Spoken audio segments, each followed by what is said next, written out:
Azoul Azoul, bienvenue au Café des Burnies, le podcast qui prend soin des nanas en burn-out. Je m'appelle Sarah, je suis dealeuse de peps pour nanas épuisées et grâce à mon expertise d'infirmière, de coach en résilience et ma passion pour la trichothérapie, je t'aide à déculpabiliser, à sortir de ton isolement, à retrouver ta confiance en toi et reprendre goût à la vie. Alors chaque semaine, que ce soit en solo ou avec une nana inspirante, on parlera dévalorisation, échec, harcèlement, mal-être, mais aussi résilience, espoir, épanouissement et bien évidemment reconversion. Alors si tu as un doute sur l'état de ta fatigue, si tu te demandes si c'est un burn-out ou si c'est juste une fatigue passagère, fais le test Suis-je en burn-out. Tu auras une idée de ton niveau d'épuisement, mais en plus, en fonction de ton résultat, je t'enverrai par mail des conseils et des exercices adaptés à mettre en place. Tu trouveras le lien dans le descriptif.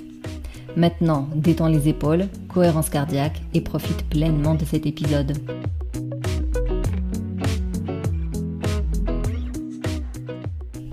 Alors, je ne sais pas si je l'ai déjà expliqué dans les épisodes précédents.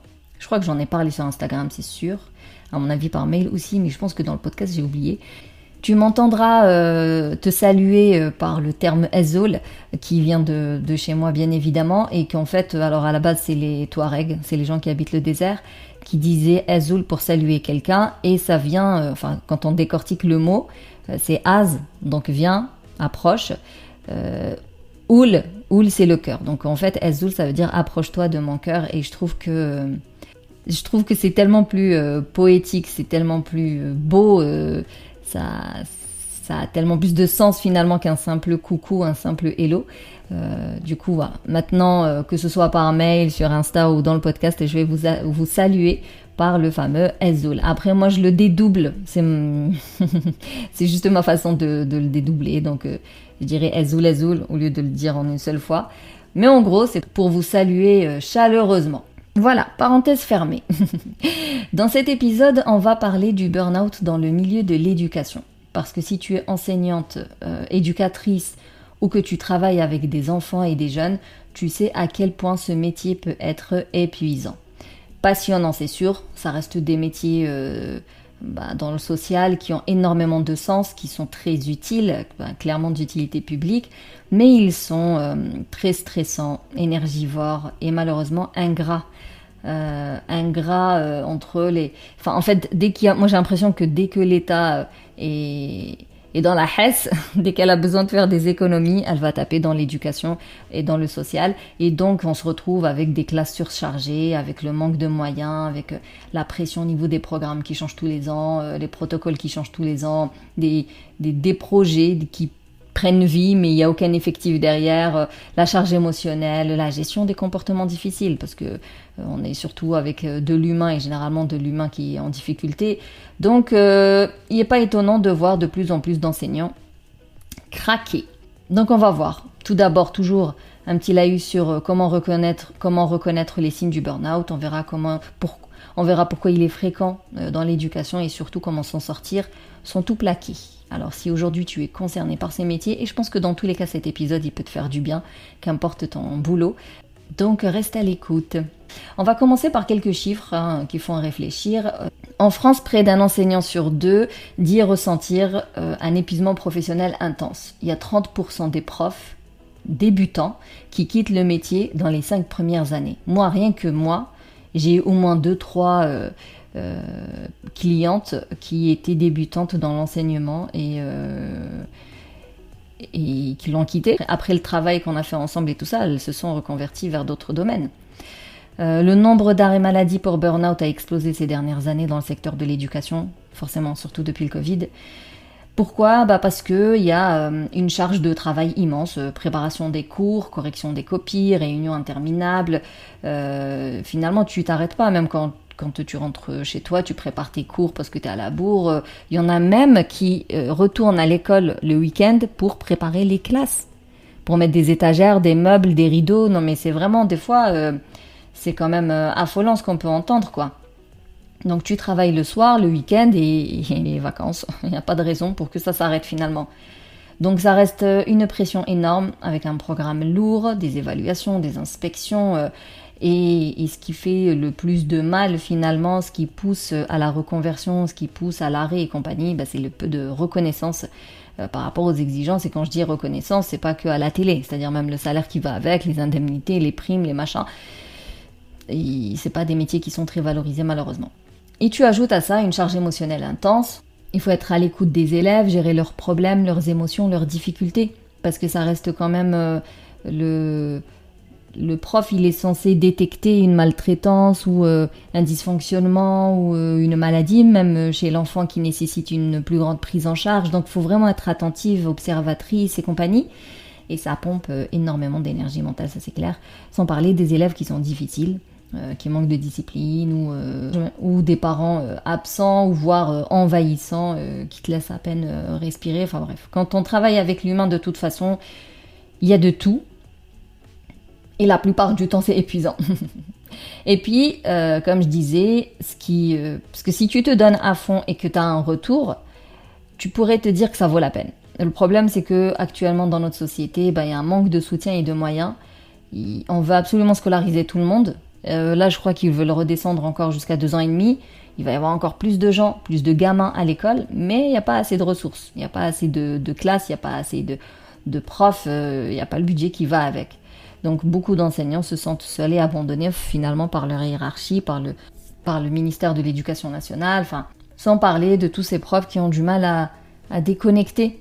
Ils ont du mal à vraiment laisser le boulot au boulot parce que ils culpabilisent si elles préparent pas correctement les livres, si elles donnent pas exactement les moyens qu'il faut, si elle se met en arrêt parce qu'elle est malade, si elle est pas remplacée, nanana.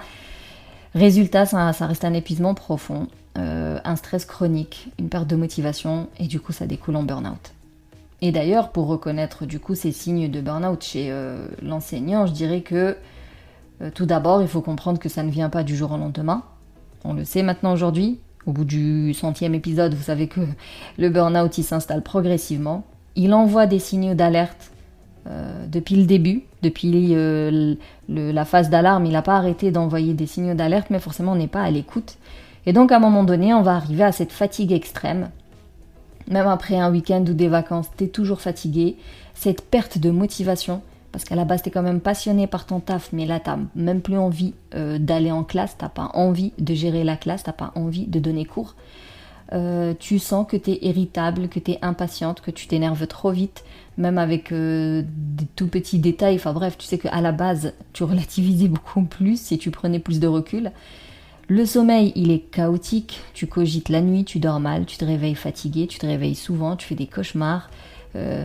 Tu as du mal à t'endormir ou tu te lèves très très tôt et puis une hyper émotivité, voilà, tu vas exploser de colère pour un rien du tout, tu vas t'effondrer en larmes aussi pour un rien du tout. Enfin, quand je dis un rien du tout, ça reste relatif, faut que je pose un mot dessus, mais pour dire que c'est peut-être des événements qui ne te faisaient pas pleurer avant, des événements qui ne te mettaient pas en colère, parce que avant ce n'était pas suffisant pour te mettre en colère ou pour te faire pleurer, sauf qu'aujourd'hui, ces mêmes événements-là, ils te mettent en colère et ils te font pleurer, et même des événements qui sont moins graves que ceux-là arrivent à te mettre en colère et à te faire pleurer.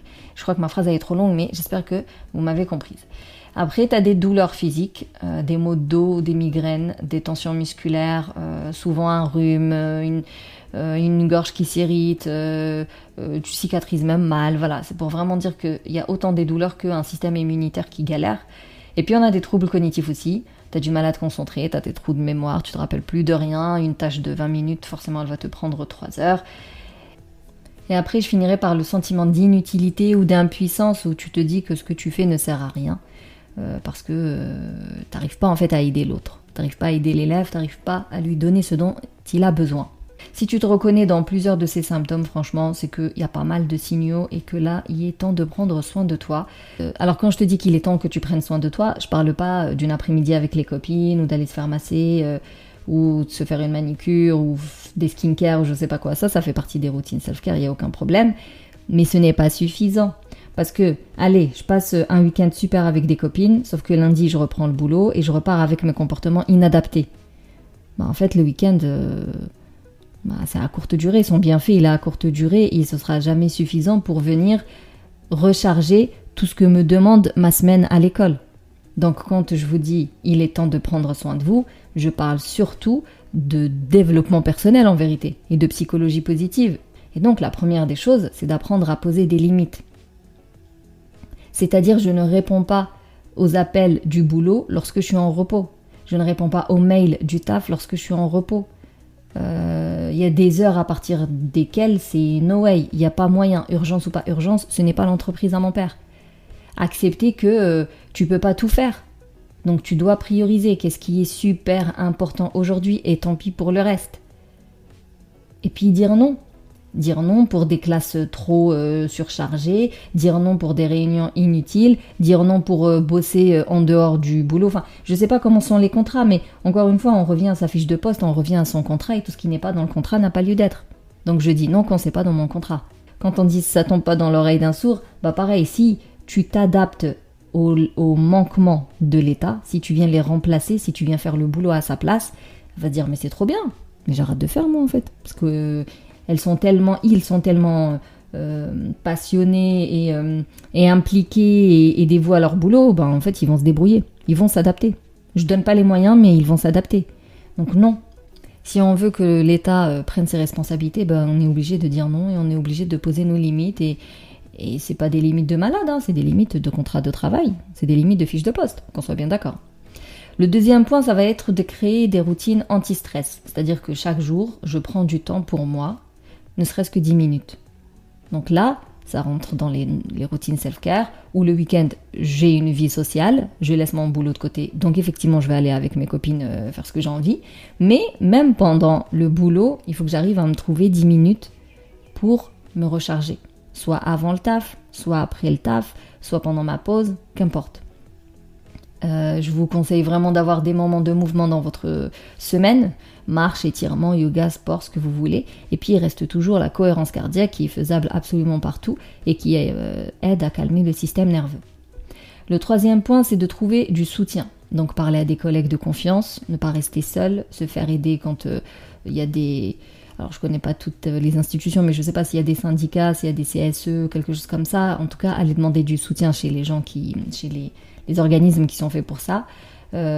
Consulter un professionnel, voire des professionnels. Vous êtes prof, c'est énormément de boulot. Vous avez besoin d'un coach, d'un psy, d'un médecin traitant, d'un kiné peut-être, j'en sais rien, mais prenez soin de vous avec des professionnels. Ils vont vous permettre de revoir votre façon de faire, de corriger des trucs, et comme ça, vous allez être en forme pour aller au boulot, vous vivrez beaucoup mieux les galères sur place. Et puis rejoindre une communauté de profs bienveillants, je ne sais pas si ça existe, s'il y a des groupes comme ça de profs, bon après il ne faut pas rentrer dans des endroits où ça fait que se plaindre, mais il doit y avoir des groupes, ne serait-ce que sur Facebook, peut-être pour partager des notes, des fiches, des cours, quelque chose quand même pour vous soutenir et pour vous donner des informations que vous n'avez pas. Le quatrième point, ça va être de redonner du sens à ton métier, parce que comme je disais au début, c'est des métiers qui ont beaucoup de sens, bien au contraire, mais c'est tellement fait aujourd'hui dans un contexte d'usine. Trop de gens, trop de gamins, peu de temps, peu d'effectifs, donc c'est un peu comme l'infirmier qui dit j'ai pas le temps pour mes patients, donc je sais même plus ce que je fais avec mes patients, je fais vite, je suis plus à l'écoute, donc je fais pas mon boulot comme j'ai envie de le faire. Et ben le prof aussi, il peut dire que j'ai trop d'élèves et peu de temps, j'ai pas les moyens et j'arrive pas à faire mon boulot comme je devrais le faire et comme j'ai envie de le faire. Donc focus sur les petites victoires et faire la différence entre les choses sur lesquelles tu as de l'impact et les choses sur lesquelles tu n'y peux absolument rien. Le cercle de contrôle est toujours très important. C'est quelque chose que je travaille avec les filles que j'accompagne plus parce que ça libère énormément d'énergie, le fait de comprendre qu'est-ce qui est dans ton contrôle et qu'est-ce qui ne l'est pas. Et les choses qui ne sont pas dans votre contrôle, bah vous pouvez rien y faire de toute façon. Donc concentrez-vous sur les choses que vous pouvez réellement changer, encore une fois, sans faire le travail de l'État, tout en vous focalisant sur votre fiche de poste et votre contrat de travail. Et puis, gardez en tête qu'il n'y a que ça que vous pouvez faire et que si vous arrivez à le faire bien, ça fera déjà une grande différence pour l'élève. Donc on se focalise sur les petites victoires, l'élève qui a compris quelque chose, l'élève qui a été écouté, l'élève qui a changé un truc, l'élève qui a verbalisé alors qu'il était tout le temps dans un coin, l'élève qui s'est un peu calmé.